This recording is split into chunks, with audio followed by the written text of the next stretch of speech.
दोस्तों आज हम बात करने वाले हैं अलेक्जेंडर के बारे में। या दोस्तों आज हम बात करने वाले हैं उसी अलेक्जेंडर के बारे में जिसे इतिहास में सिकंदर के नाम से जाना जाता है। और सिकंदर के नाम के आगे हमेशा महान लगता है क्योंकि वो सच में महान थे। सिकंदर का पूरा जीवन दृढ़ संकल्प और अपने जीवन के सपनों को पूरा करने की चाह और साहस से भरा हुआ था। और खासतौर पर सिकंदर की वो 3 बातें जो उन्होंने मरने से पहले कही थी, शायद वो 3 बातें आपकी पूरी जिंदगी बदल दे। तो चलिए अलेक्जेंडर की कहानी शुरू से शुरू करते हैं। दोस्तों ये कहानी शुरू होती है 283 ईसा पूर्व में, जब मैसेडोनिया के राजा फिलिप के घर में एक बच्चे ने जन्म लिया और उस बच्चे का नाम अलेक्जेंडर रखा गया। कहा जाता है कि अलेक्जेंडर की माँ ओलंपिया एक जादूगरनी थी और अलेक्जेंडर फिलिप का नहीं बल्कि ज्यूस का बेटा था।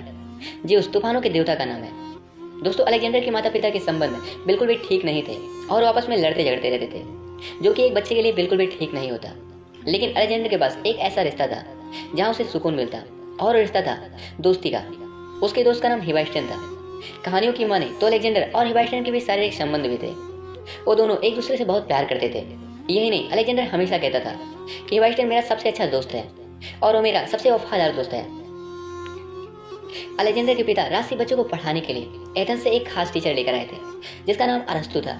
अरस्तु ने ही अलेक्जेंडर, हिबाइस्टन और बाकी के बच्चों को देश और दुनिया की जानकारी दी थी। अरस्तु बहुत गुड़ी टीचर थे। एक बार फिलिप के राज्य में एक घोड़ा बेचने वाला आता है और उसके पास बहुत सारे घोड़े होते हैं और उसमें से एक घोड़ा बहुत सुंदर होता है। लेकिन उस घोड़े को फिलिप के राज का कोई भी व्यक्ति कंट्रोल नहीं कर पा रहा होता है क्योंकि वो बहुत अग्रेसिव होता है।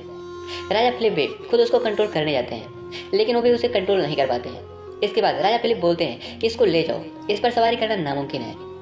कहानियों की माने तो ऐसा सुनकर अलेक्जेंडर बोलते हैं कि बाबा एक घोड़ा आप मेरे लिए खरीद लें, मैं इस पर सवारी करना चाहता हूँ। अलेक्जेंडर इस समय मात्र 13 साल के होते हैं। अपनी बच्ची की जिद को देखकर उसके पिता बोलते हैं कि अगर नहीं कर पाया तो।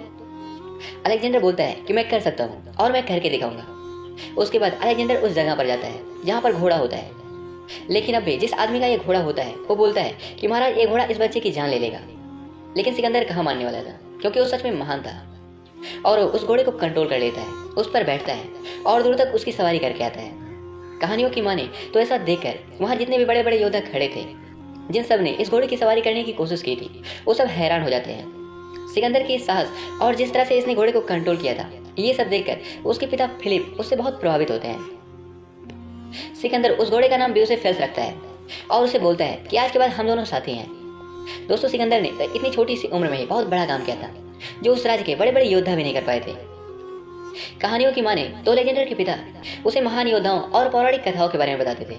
वो उसे अखिलेश के बारे में बताते थे, प्रोमेथियस के बारे में बताते थे और ऐसे ही बहुत सारे महान योद्धाओं की कहानी सुनाते थे।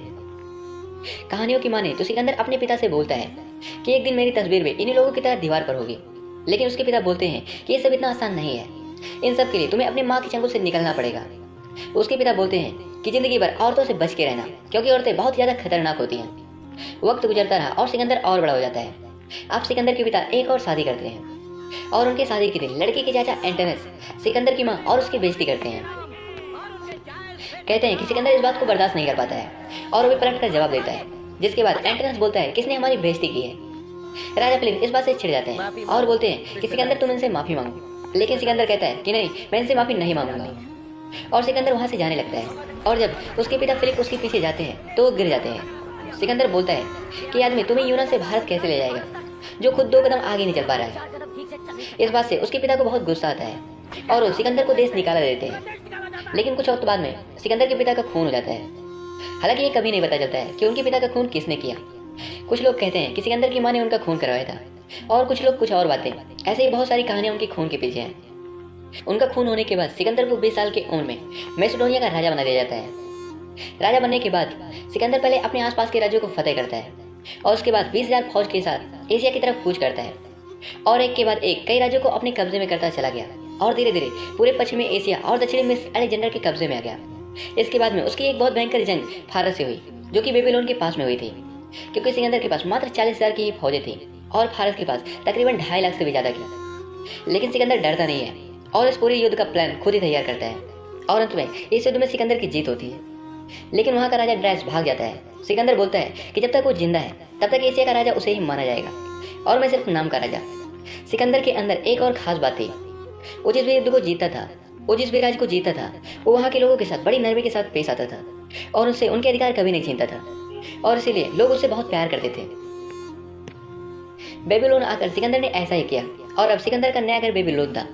लेकिन अभी भी वो किसी भी कीमत पर राजा ट्रायस को मारना चाहता था और इसके लिए उसने उसका दूर दूर तक पीछा किया, लेकिन उसमें वो नाकाम रहा। सॉक्टिया और बैक्टीरिया के साथ साथ अब वो लगभग पूरे एशिया का सम्राट बन चुका था। और यहीं बैक्टीरिया में सिकंदर ने एक ऐसा फैसला किया जिससे सब हैरान थे और उसके फैसले के खिलाफ थे। उसने फैसला किया था कि वो यहीं की एक लड़की से शादी करेगा और उसने ऐसा ही किया। दुनिया के सबसे ताकतवर इंसान ने एक बहुत ही आम लड़की से शादी कर ली। हालांकि कुछ लोगों का मानना है कि उसने कबीलों से संबंध बनाने के लिए ऐसा किया था, लेकिन कुछ लोग कहते हैं कि उसे प्यार हो गया था और कुछ लोग ऐसा भी मानते हैं कि उसने अपने वंश को आगे बढ़ाने के लिए ऐसा किया था। सिकंदर की इस शादी से उसकी माँ बिल्कुल भी खुश नहीं थी, क्योंकि उसकी माँ ये चाहती थी कि वो एक मैसेडोनियन लड़की से शादी करे। सिकंदर की माँ हमेशा उससे कहती थी कि हम अखिलेश के वंशज हैं और हमारी रगों में शाही खून है। अब सिकंदर को अपने घर से निकले हुए पूरे 7 साल हो चुके थे। अब सब चाहते थे कि घर वापस लौट चलें, लेकिन सिकंदर नहीं चाहता था, क्योंकि सिकंदर के सपने कुछ और ही हैं और बहुत बड़े हैं। वो पूरी दुनिया पर कब्जा करना चाहता है, वो पूरी दुनिया पर राज करना चाहता है और अपने इन्हीं सपनों को पूरा करने के लिए वो यहाँ से आगे बढ़ता है। और इसी सफर के दौरान सिकंदर के सूप में कोई जहर मिला देता है। सिकंदर उसे पीने ही वाला होता है कि तब तक उसे पता चल जाता है। और जब सिकंदर को पता चलता है कि इस साजिश में उसके अपने बहुत से लोग शामिल हैं, तो सिकंदर का दिल टूट जाता है। हालांकि इस साजिश में जो जो लोग शामिल थे, सिकंदर उन सबको मौत की सजा सुनाता है। इसके बाद सिकंदर अपने 1.5 लाख लोगों के साथ आगे का सफर तय करता है। एक चलती फिरती सल्तनत थी जहाँ पर हर प्रकार के लोग थे, हकीम, साहूकार, शिल्पकार और औरतें, बच्चे, भैंसें, गुलाम और जानवर भी। सिकंदर ने जिस भी जमीन पर पैर रखा वो पहले की तरह कभी नहीं रही। और अब सिकंदर हिंदू कुछ पहाड़ों तक पहुंच चुका था।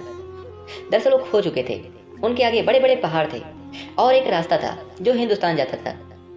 और अब सिकंदर अपनी पूरी सेना के साथ हिंदुस्तान आ जाता है, लेकिन हिंदुस्तान का वातावरण और हिंदुस्तान का पानी सिकंदर और सिकंदर के लोगों को रास नहीं आया।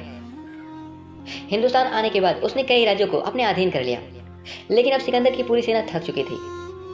वो अब घर जाना चाहते थे और वो सब सिकंदर के खिलाफ थे, लेकिन सिकंदर आगे बढ़ना चाहता था और वो आगे बढ़ता भी रहा। और अंत में हिंदुस्तान की सरजमी पर उसका सामना पोरस से हुआ। ये युद्ध पंजाब में झेलम नदी के किनारे हुआ था, लेकिन आज हिंदुस्तान का वो हिस्सा पाकिस्तान में है।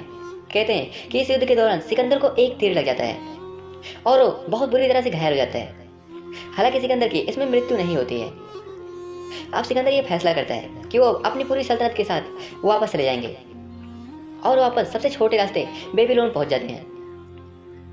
और बेबीलोन में उसको देखकर सब हैरान हो जाते हैं, क्योंकि बेबीलोन सिकंदर पूरे 6 साल बाद लौटे हैं। इस पूरे सफर में, इस पूरे युद्ध में कितने लोग मारे गए इसकी कोई गिनती नहीं है। बेबीलोन वापस पहुंचने के बाद में सिकंदर ने 2 शादियां और की और एक दिन सिकंदर का सबसे अच्छा दोस्त हिबास्टेन की तबीयत अचानक से खराब हो गई। हकीम बोलता है कि ये शराब में गंदा पानी मिलाने की वजह से हुई है। सिकंदर बोलता है कि गंदा पानी आया कहां से। इस बात का कोई जवाब नहीं होता है। हकीम बोलता है कि ये जल्दी ठीक हो जाएगा, लेकिन ऐसा नहीं होता है और हिबास्टेन की मौत हो जाती है। इस बात से सिकंदर पूरी तरह टूट जाता है। उसे बहुत दुख होता है। वो बोलता है कि जाकर हकीम को फांसी पर चढ़ा दो, क्योंकि सिकंदर को पूरा यकीन था कि मेरे दोस्त की मौत बीमारी से नहीं बल्कि किसी साजिश के तहत हुई है। और उसके शक के दायरे में सबसे ऊपर उसकी बीवी रुखसाना थी। वो रुखसाना से बहुत लड़ता झड़ता है और बोलता है कि आज के बाद मैं तुम्हारी शक्ल नहीं देखूंगा। सिकंदर उसका गला दबा ही रहा था कि वो बोलती है कि मैं तुम्हारे बच्चे की माँ बनने वाली हूँ, मेरे पेट में तुम्हारा बच्चा है। इतना सुनने के बाद सिकंदर उसे वहीं छोड़कर चला जाता है। लेकिन हिबास्टेन की मौत ने सिकंदर को पूरी तरह से हिला दिया था और इसके 3 महीने बाद सिकंदर की भी इसी तरह से मौत हो जाती है, जिस तरह से उसके दोस्त हिबास्टेन की हुई थी। लेकिन मरने से पहले सिकंदर अपने मंत्रियों को बोलता है कि मैं चाहता हूं कि मरने के बाद तुम मेरी 3 इच्छाएं पूरी करो। पहली, मेरे ताबूत को कब्र तक हकीम ले जाएगा ताकि लोगों को पता चल सके कि दुनिया का कोई भी डॉक्टर, कोई भी हकीम तुम्हें नहीं बचा सकता। दूसरी, मेरे खजाने में जितनी भी कीमती चीजें हैं, सोना चांदी, हीरे मोती, जवाहरात, वो सब मेरे कब्र की चारों तरफ लगा दी जाए ताकि लोगों को पता चल सके कि मैं इस दुनिया से एक भी सिक्का उठाकर नहीं ले जा सका। और तीसरी बात, वो बोलता है कि मेरे ताबूत से मेरे हाथ को बाहर निकाल देना ताकि लोगों को ये पता चल सके कि मैं इस दुनिया में खाली हाथ आया था और आज खाली हाथ जा रहा हूँ।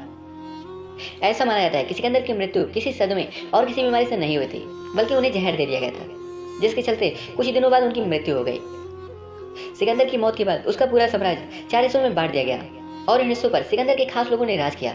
लेकिन वही एक आदमी था जिसका नाम कैसेंडर था और सिकंदर का सबसे खास आदमी था और उसने राजगद्दी के लिए पहले ओलंपिया को मरवा दिया और उसके बाद 12 साल के अंदर ही उसने सिकंदर के खानदान का नामो निशान मिटा दिया। दोस्तों, सिकंदर ने बहुत छोटी उम्र में ही बहुत कुछ हासिल कर लिया था। वो चाहता तो मिस्र दुनिया में रहकर जिंदगी भर राज करता और एक राजा की मौत मरता। लेकिन सिकंदर का ख्वाब पूरी दुनिया को जीतना था और उसने वो सब कुछ किया जो उसने सोचा था। इसलिए आज सिकंदर इतिहास के पन्नों में अमर है और जब तक ये दुनिया रहेगी तब तक सिकंदर का नाम रहेगा। फिलहाल दोस्तों, यही खत्म होती है सिकंदर की ये कहानी।